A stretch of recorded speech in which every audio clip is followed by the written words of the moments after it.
Hello, everyone. Welcome to Shout Out with Sage. I'm Sage Stevens. And to give you some background and premise for the show, it is to give gratitude and acknowledgement to those people who have helped or inspired us reach the next level in our lives. My quest is to find moments and people to make LA and the world a little nicer of a place. And with that, I want to welcome my guest today, who is a screenwriter and producer.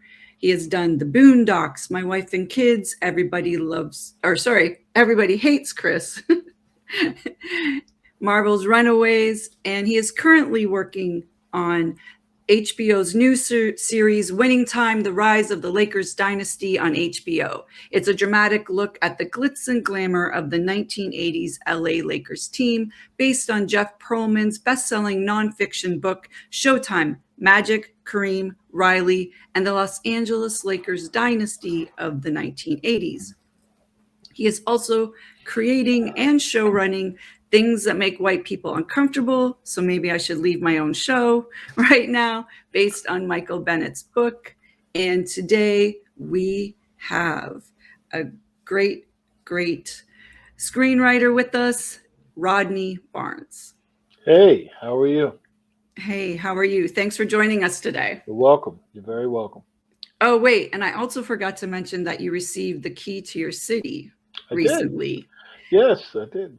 And how was that? Was that like a throwback for you, like a full circle moment? It was. I don't think anyone ever would have thought, with me growing up in Annapolis, that one day I'd have the key to the city. So it was certainly a surprise, but an honor nonetheless. And was there anyone there that helped you or inspired you to to take the path that you did? Yeah, a lot of somebodies. I mean, it was a full house of people who, at various stages of my life, in early childhood, through high school, through early adult. Um, a myriad of people who believed in me, supported me, said the right thing at the right time, or said the thing I needed to hear at the right time to help me get to where I get to talk to you today. Right. And would you like to discuss maybe one pivotal moment? Like, was there a point where Yeah, you might, change career paths or something? there was a period of time when I was in my early 20s where I wasn't really headed in a direction, and sort of kind of lost. And I had a friend who happened to be there the other night, and he said that I told him I didn't know what I should do with my life. And he Mm. said, if you could do anything, what would it be? And I immediately said I would write TV shows and movies. And he said, just go do that. And I immediately came up with a bunch of excuses as to why I'm from Maryland, I don't know anybody, et cetera, et cetera. Exactly. Everybody in Hollywood must be a genius and all of this. I'm And not smart enough. no, he said, just take one step towards it and see what happens. And I took his advice, and one step led to another, and to another, and to here I am. So people were helping you and inspiring you. And how did that go? It was a great night. I mean, you mean in regards to the key to the city ceremony, or in Yes, general? yes. Yeah. Yeah, it was a great night. It was great catching up with everyone, and it was a really great night. Okay, I see. And so you recently were nominated for the Eisner Award, which is the Academy Award for comic books, more or less. How did that come into fruition? I've been writing a book, Philadelphia. It's about vampires in Philadelphia for about 2 years, and one day I got an email saying that we were nominated for an award. And it's a great honor because it's a creator-owned thing. It's not like some of the books that I write for established characters in the Star Wars universe or the Marvel universe. It's something that I created along with my illustrator, Jason Sean Alexander. And it was really, really great to be recognized by your peers. And, Mm. it's always an honor. And especially when you put out a lot of work, I think across the board, regardless of the medium, anytime your peers give you any recognition, um, it's always a special place in my heart for that. Yes. And what part of the creative process is like the hardest for you and the most fun for you? Well, I mean, I'm a writer, so all of the writing is difficult to lesser or greater degrees. I mean, the discipline that comes with writing and writing as much as I do, because I write movies, I write TV shows, I write comics, and I do them all at the same time. So the discipline of having to every day sit down and write when, I want to go outside and play like everybody else. Um, and figuring out a reason or a way to convince myself to come in this room and sit down and do the work is always the most difficult part. Mm. Do you ever have writer's block or anything? Is there ever a time where you like have a hard time thinking up ideas or No, getting it it's going? no, it's not so much any writer's block. I mean, it's just times where I face resistance where I don't want to do it. And I think a lot of writers sort of are hit with that. A lot of times when writers say they have writer's block, it's just Mhm. the obstinance or oppositional defiance that comes with not wanting to do it because it's not the easiest thing to do when um, when you don't want to do it. I mean, I was looking for another fancy way of saying it, but it really is. It's a lonely road to sit in a room Yes, by yourself. writing. And I would imagine because I've written a few things, obviously not at your level, but yeah, like you're just sitting there at the screen, trying to find things to say, and what is the where do you get your ideas from? Like you have so much, like when I was doing research, I mean, you have all these comic books and shows. Where do you get all that inspiration from for those ideas? um, I mean, the two places I would go to immediately is my imagination, Mm. and the second one would be, I'm the only child, so I spend a lot of time watching television and movies, and I'm sure just in my subconscious I absorbed a lot of stuff. Mm. So between those two working together, imagination and subconscious, I'd say probably that, and then maybe even a muse that comes in from time to time to Mm. help me along the way. When you're working on something that's, let's say, like with the Lakers, that's based on real people and icons of society and a mythology, how is that a different type of process? Like, how do you go about that when it's based on true, like real life experience, I people? mean, I think the trying to be empathetic when you're telling someone's story that doesn't have a hand in or say in what you the way you're telling the story, the things that you're choosing to say about those people. If someone was telling the story of my life and they Mm. chose my worst moments, that probably I wouldn't be happy about that No, part. exactly. So being able to have a balance of how you tell someone's story to make sure that it's a fully dimensional idea of who that person was, and when you do take dramatic license, you take it in such a way that reflects what your research has sort of given you. That's usually the line that I try to walk. It's not How always much, perfect, oh, but I sorry, try. how much research do you usually do? Like for the Lakers, that's a lot of people involved. And do you interview the actual people? Like, did you go and interview the players and the coach and all that? Or did you just sort of do research on your own? We didn't talk to the actual people, but we Mm, did. Everybody wrote a book. Everybody except Dr. Buss mm, wrote a book. So we studied all of the stuff that they had out there. There were a myriad of articles. We had technical advisors. We had YouTube. We had a bunch of things within the zeitgeist of that period of right. time that we sort of looked to and scoured the earth with. Did you ever play basketball? I did. Yeah, I Okay. played. Yeah. Okay. So were you a forward, uh, I played or, center in high school. I played forward in college. I always, I'm 6'7", 6'8", so I always stayed within that realm okay. of forward center. Right. Got you. Did that help you with the writing, obviously, then, since you played basketball? Like, at least Um, you have it some sense of it? it helped me understand. When you're writing about basketball, it's difficult because you have to be able to write it in such a way that people who don't know the game sort of get what's happening in the game. So Right. being able to understand some of the nuance and specificity of the game itself helped. Um, so I'll say yes, more so than not. I mean, and the reason I pause is because I didn't play on the level that these guys played. Right. You know, they were special. So there's an intangible that's between my where I stopped and where they kept going Going, right. that I would never know. So, but to what I know as far as the basics and fundamentals of the game, yeah, that helped. Okay. Did you always want to be a writer? Was that like an instinctual thing within you since you were a kid? Or was there some outside influence, like someone you knew or anything like that?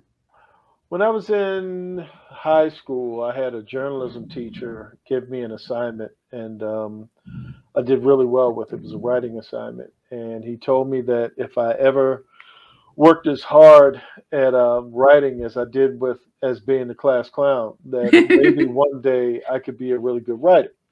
And Mhm. it stuck in my head. And when people would ask me, when adults would ask me what I wanted to be when I grew up, I would say writer because I had this teacher that validated me and said that I did something well. And throughout the course of my life, when it came to English or writing assignments, I had a natural fluidity when it came to Mm, being able to put words together or, mm. phrases and things. And so, I would say it was always there lurking, but I had other things, being an athlete or trying to be an athlete or, Mm. um, just trying to figure out my way because, like I said before, writing just seemed to be too big. Okay, it was just something that you didn't think was in your. I didn't think it was possible. Yeah, got you. What advice would you give to, someone beginning their writing career or, wanting to make that big move to LA? What's some big tips you would tell them to go for? I would tell them to write, to come up with a disciplined plan of action to write every day. Um, the discipline of writing, and it seems like a simple thing, but if you can do it for free, if you can go in a room for 4 hours a day, whether it's midnight to 4 in the morning or 6 in the morning to 10, if you can figure out a way to put your butt in the seat every single day and write, write, write, at some point you will get used to it, like anything you Mm, do enough, and you'll get better at it. mm, And so I would say that. I would say if it's screenwriting in particular, find writers that you admire. First it comes from movies that you mm. like, and then try to find the scripts that were those movies were based on, and sit Okay. down and watch the movie as you read the script and see how the two of them flow together. And Mm, it can help you develop your own writing style. right.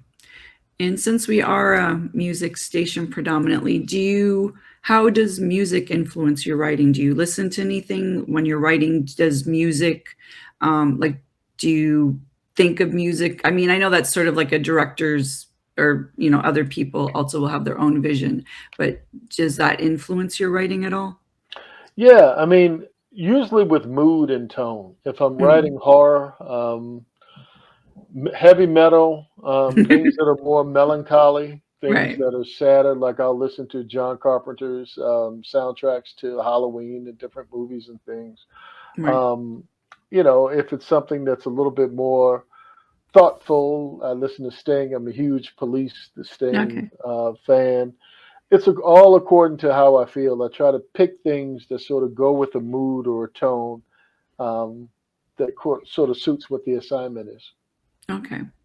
When you were first starting out, was your family supportive? Or did you have some hurdles there when you're like, "Oh, I'm going to LA and I'm going to be a writer." Were they supportive? Was that a hurdle for you at all? I think most people had written me off at that point.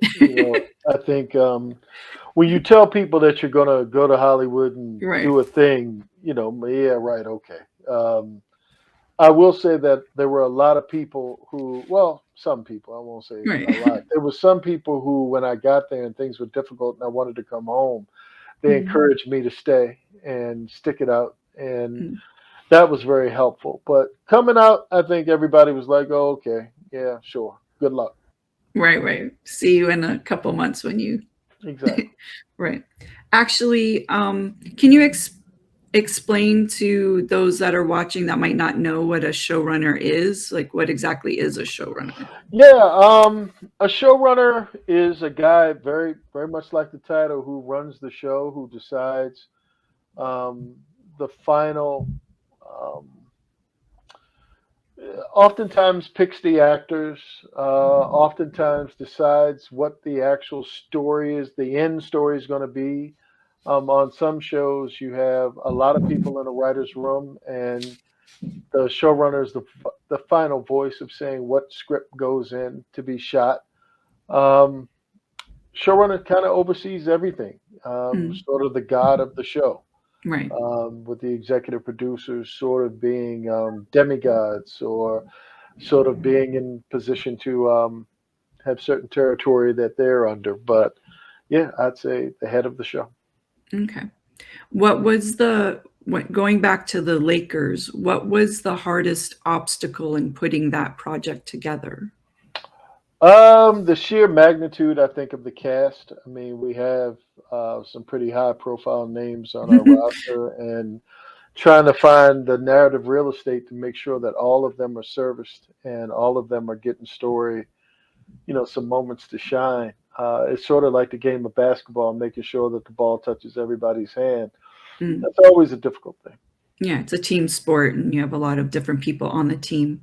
Yes. Did you have to get script clearance? And we can touch a little bit on that. Like, did all of them have to okay it, or did you have sort of a license to express the story the way you wanted to? When you say they, are you talking I mean, the about? basketball team, like the Lakers and the We had organization. we had there was a certain degree of creative license, because a lot of things that were written were either in Jeff's book or in other books that we had read, and so legally it becomes public Public knowledge. domain. Yeah, so you can work within the confines of that, and we have a legal team that sort of goes through and fact checks and makes sure that I's are dotted and T's are crossed, and if we're Right, taking dramatic license, it's connective tissue to one thing leading to another. right.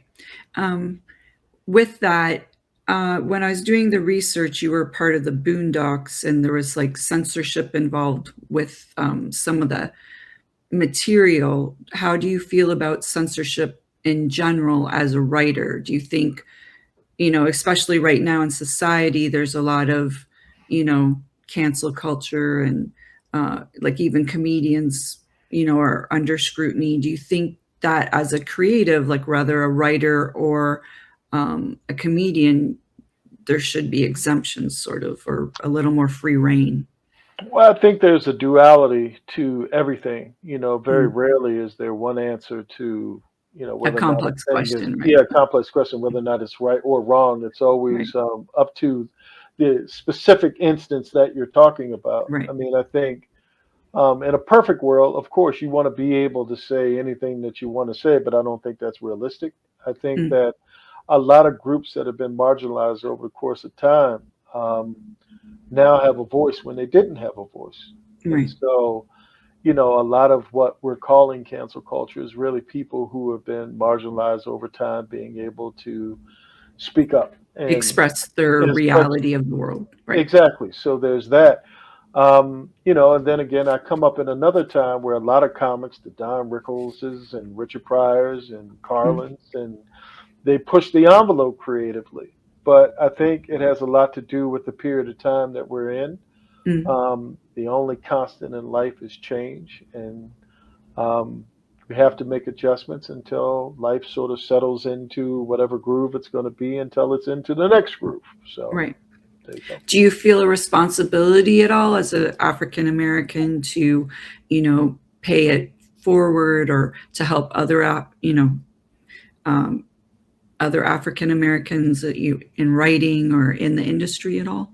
I have a lot of folks that I talk to, and I try to do my best to. If Right. someone is interested in hearing whatever I have to say, I try to give them the best of what I have to say, regardless of who they are. Right. Right. Primarily, as you pointed out, yes, I am African American, so that's the majority of folks who come my way. But anyone, who wants to take, hear whatever I have to say, I'm willing to help. I think that um, Yes, a lot of folks helped me, and I think it was a long time. That for a long time, I didn't think I really had anything to say that was worthy of listening to. But I've heard enough young writers say, "Man, I grew up on your shows," or either I'm really, Right. really old, or and whatever has come with that age. You want to hear it? I'm willing to say it. Yeah, well, when I was looking through, your list of of shows, yeah, like, I mean, obviously those are in a lot of people's childhoods and have probably, give them nostalgia or memories of certain parts of their own life. So yes, I'm sure you have a lot of people coming up to you. Do you What else do you have going on? Are there any other projects you would like to mention right now? Yeah, I mean, I'm looking to my whiteboard. There's Winning Time. Got a couple of series in development at HBO. I have a Tiger Woods miniseries at some point. It'll come to life. I have the Mhm. television adaptation of Philadelphia. I have a few movies in development. I write about 10 different books a month. So, What, 10? yeah, Wow. 10 different. I'm writing one. Got one I got to get finished today.